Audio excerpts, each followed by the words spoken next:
राजा दशरथ जो थे वो देवताओं के राजा इंद्र से मिलने के लिए गए। इंद्र जो था किसी के लिए अपनी गद्दी नहीं छोड़ता था, लेकिन राजा दशरथ जब भी जाते थे मिलने तो आधा राज्य गद्दी अपनी छोड़ देता था, बराबर पर बैठा लेता था। राजा मिलकर के वापस आ रहे थे, इसी बीच में नारद जी मिले। नारद जी को देखा, राजा ने प्रणाम किया। राजा ने पूछा, राजा से महाराज ने पूछा, नारद जी ने कहां से आ रहे हो? कहा अपने मित्र इंद्र से मिलकर के। कहा महाराज आप यहाँ से वापस लौट जाओ। अरे कहा फिर चले जाओ एक बार वापस। कहा महाराज अभी तो मैं मिलके ही आ रहा हूं।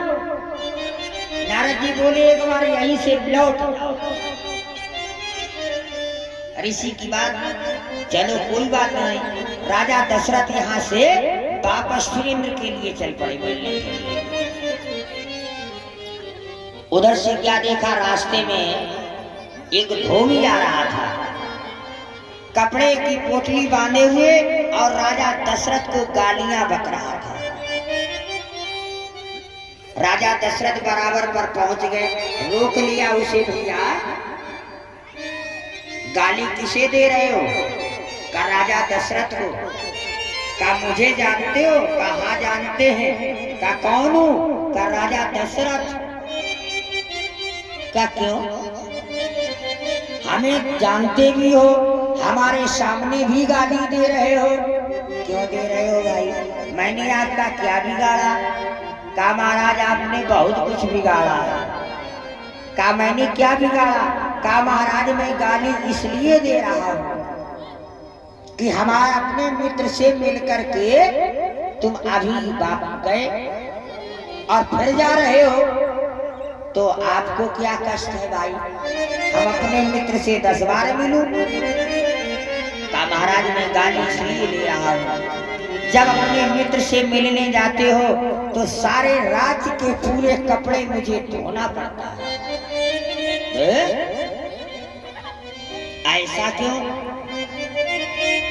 और का महाराज अपने कपड़े हम धोने जा रहे हैं और तब तक फिर जा रहे हो, तो गाली तो देना ही पड़ेगा। राजा दशरथ कहने लगे ऐसा क्या हुआ? का महाराज मुझे नहीं मालूम है। राजा को थोड़ा शंका हुआ, वैसे धीरे धीरे जा रहे थे। अब राजा जी ने थोड़ी स्पीड और बढ़ाई। जैसे राज दरबार में पहुंचे, देखा महल धोया जा रहा है, सिंहासन धुल रहा है, पृथ्वी धूप निकाली जा रही है। ओहो! अब तो राजा को और भी कष्ट हुआ। कारण क्या है? राजा ने कहा इंद्र, आए इंद्र।